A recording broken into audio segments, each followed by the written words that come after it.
अच्छा, तो बिस्मिल्लाहिर्रहमानिर्रहीम हम लोग करने वाले हैं कंप्यूटर पेपर 4 2017-18 का। अब इसके सेक्शन ए के अंदर काफ़ी सारे न्यूमेरिकल मौजूद हैं, तो मैंने अभी ये सॉल्व नहीं करे इनमें से कुछ, तो ये मैं आप लोगों को कल अपलोड करके बता दूंगा। फ़िलहाल हम लोग सेक्शन बी की बात करते हैं।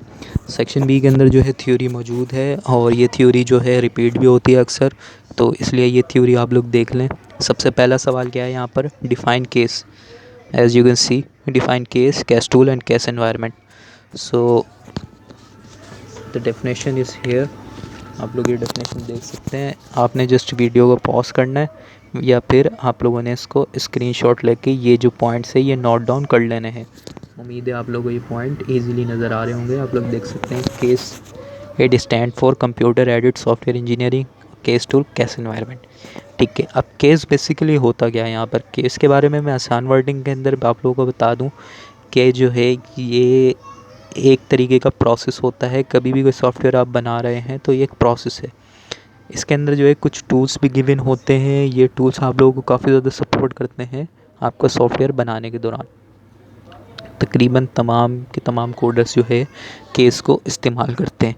केस से मुराद आप ऐसे ले सकते हैं, एक ब्रीफ केस से आपने ब्रीफ केस खोला, उसके अंदर काफ़ी सारे आपके पास औजार पड़े हुए हैं, टूल्स पड़े हुए हैं, तो ये आप इसको इसी तरीके से समझ सकते हैं। फिर आ जाते हैं केस टूल्स। अब जो टूल्स पढ़े हैं वो टूल्स है क्या, ठीक है। तो ये टूल्स जो है यहाँ पर ये गिवन है कि भाई इन टूल्स की जो है पॉइंट्स यहाँ पर लिखे हुए हैं।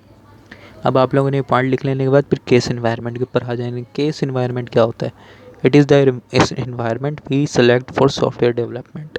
ये वो इन्वायरमेंट है जो हम सॉफ्टवेयर डेवलपमेंट के दौरान इस्तेमाल करते हैं।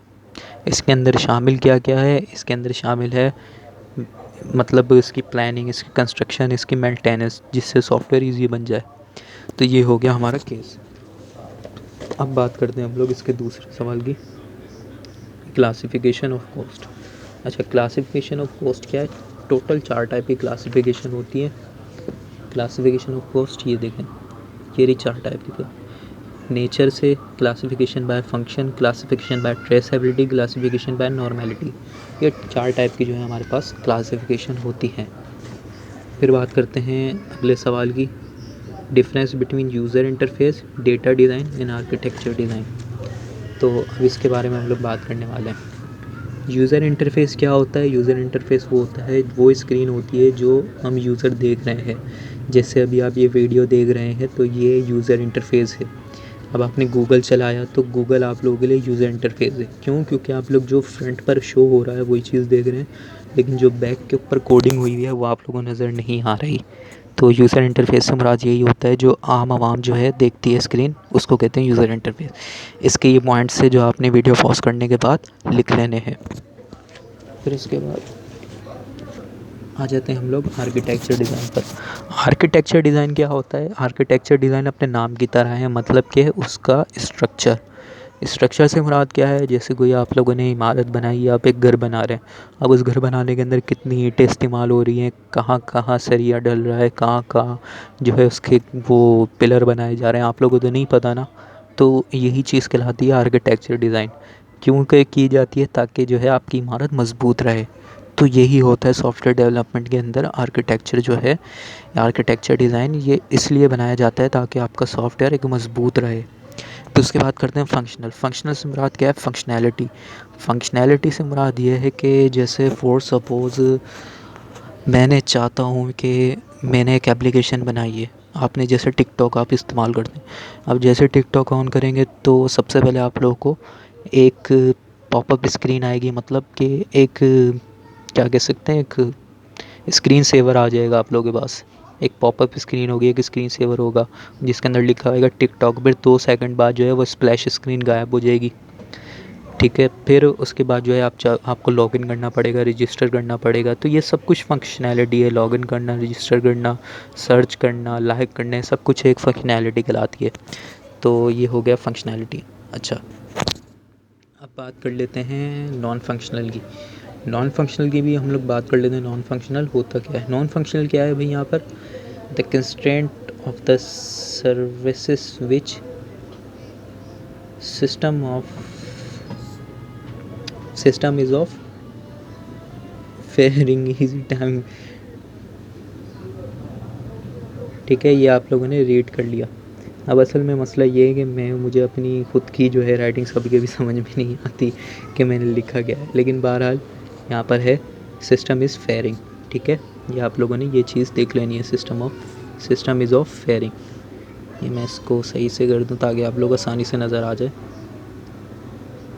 Timing of operation easy, for example recoverability, response time, example database get ready after within 2 second. तो ये हमारा हो गया नॉन फंक्शनल। अच्छा, अब उसके बाद हम लोग क्या करने लगे हैं, हम लोग उसकी बात करने लगे हैं अगला सवाल क्या है, फंक्शनल नॉन फंक्शनल, ये हमने कर लिया। ठीक है, ये वाला भी हमने कर लिया। अब हम लोग कौन सा करने लगे हैं, व्हाट इज़ द, अच्छा तो हम लोगों ने ये सवाल तो कर लिए थे। अब हमारे पास अगला सवाल क्या है यहाँ पर, फंक्शनल नॉन फंक्शनल के बाद क्या हमारे पास CPM PERT। तो अब हम लोग करने लगे हैं CPM और PERT। अच्छा, तो ये सवाल जो है हमारे पास यहाँ पर मैंने इसको डेफिनेशन इसकी लिखी हुई है। ठीक है, तो ये हमने लिख लिया, PERT की डेफिनेशन लिखनी, पॉज करने के बाद फिर जो है हम लोगों ने CPM की लिख। अच्छा, तो ये हमने PERT भी कर लिया और CPM की जो डेफिनेशन है ये भी आप लोगों ने लिख लेनी है। अच्छा, ये डेफिनेशन के अलावा जो है मैंने यहाँ पर इसके डिफरेंसेस भी जो है वो नीचे लिखे हुए हैं। सवाल, ये वाला सवाल जो हमारा डिफरेंसेस का है, लेकिन इससे पहले जो है हमें डेफिनेशन भी पूछी गई है, तो ये ज़रूरी है कि आप लोगों को दोनों के बारे में मालूमात मौजूद होनी चाहिए, PERT जो है क्या है और CPM क्या है। ठीक है, तो ये आप लोगों ने इसके पॉइंट लिख लेने। ठीक है, वीडियो पॉज करने के बाद आपने इसके पॉइंट्स लिख लेने। अच्छा, अब ये हमारा हो गया CPM और PERT वाला सवाल भी हो गया। अब हम लोग क्या बात करने वाले हैं भाई, हम लोग बात करने वाले हैं, अच्छा ये चार्ट के बारे में हम लोग बात करने वाले हैं। ये गैंट चार्ट है। तो अच्छा, ये जो है थोड़ा न्यूमेरिकल टाइप का है, तो ये वाला सवाल जो है मैं आप लोगों को इन्हीं सवालों के साथ करवाऊँगा। अब उसके बाद क्या आ जाते हैं हमारे पास कि how you perform testing and debugging of a newly design system. ये देखें, ये सवाल पूछा है ना इसने, टेक्निकली सवाल पूछा गया है ये आप लोगों को बुकों के अंदर भी शायद ही मिले, लेकिन आसान लफ्ज़ों के अंदर मैं आप लोगों को इसका जवाब बता देता हूँ कि आप जो है टेस्ट कैसे करते हो और डिबग कैसे करते हो किसी भी सिस्टम को। ठीक है, तो आप टेस्ट कैसे करोगे, आपने कोई सॉफ्टवेयर आपको मिला है, आप उसको सबसे पहले चलाओगे, चलाने के बाद उसकी एक एक फंक्शनैलिटी को चेक करोगे कि वो सही चल भी रहा है या नहीं, उसके अंदर कोई एरर तो नहीं है। फिर ये कर लेने के बाद आप जो है यूज़र उसको डेवलपर को बताओगे कि सर इसके अंदर ये मसला है। ये होती है टेस्टिंग। फिर उसके बाद करते हैं डिबगिंग। डिबगिंग जो होता है वो करता है कोडर, वो करता है प्रोग्रामर। ये कोई भी जो है ये आसानी से खुद नहीं कर सकता। डिबगिंग हमेशा जो है कोई कोडिंग करने वाला या कोई प्रोग्रामर ही करता है। अच्छा, डिबगिंग के अंदर वो करता क्या है, वो बेसिकली जस्ट कोई भी अगर उसने सॉफ्टवेयर है उसके पास, जैसे फॉर सपोज वो एंड्रॉयड स्टूडियो इस्तेमाल कर रहा है, तो वो क्या करेगा, जस्ट वहाँ पर जाएगा, अपने कोड को डिबग करेगा। डिबग क्या होगा, वो उसके कोड को जो है लाइन बाय लाइन चलाएगा, चेक करेगा कि इसके अंदर किसी किस्म का कोई मिस्टेक तो नहीं है, कोई लॉजिकल एरर तो नहीं है इसके अंदर, जैसे 2+2 को 5 तो नहीं कर दिया इसने। तो इस तरीके से जो है डिबग करने से ये हो जाता है कि हमें पता चल जाता है कि हमारे कोड के अंदर कोई एरर मौजूद है भी या नहीं। तो ये हो जाती है हमारी डिबगिंग। अब इसको जो है आप लोग आसान वर्डिंग के अंदर अपनी इंग्लिश के अंदर आप लोग इसको लिख सकते हैं। अगर आप लोगों के पास अवेलेबल ना हो तो बता देना, मैं इसकी भी जो है थ्योरी जो है यहाँ पर अपलोड कर दूँगा। और बहरहाल जो है ये वाले सवाल, ये भी एक न्यूमेरिकल वाला सवाल है, ये भी हम अगले पेपर में करेंगे। तो अभी के लिए बस इतना ही। और ये जो है मैं आप लोगों को एक चीज़ भी दिखा देना चाहता हूँ, आप पुराने पास पेपर देखेंगे तो उसके अंदर जो है आप लोगों को इतनी ज़्यादा थ्योरी नज़र आएगी, न्यूमेरिकल इतने ज़्यादा नज़र नहीं आएंगे, क्योंकि पेपर पैटर्न हर साल चेंज होता रहता है। ताहम ये चंद सवाल आते हैं जैसे इंटरपोलेटेड वैल्यू आ गई, और ये कुछ सवाल आते हैं ऐसे जो हर साल जो है न्यूमेरिकल के रूप में आते हैं, और यही हमारा मेन टारगेट होगा पेपर 4 के अंदर करने का। थ्योरी जो थी, थ्योरी हमारे पास जस्ट यही आप लोग याद कर लें, या इसके अलावा थोड़ी सी और थ्योरी है वो मैं आप लोग को दिखा दूँगा अगली वीडियो के अंदर। तो तब तक के लिए अल्लाह हाफ़िज़।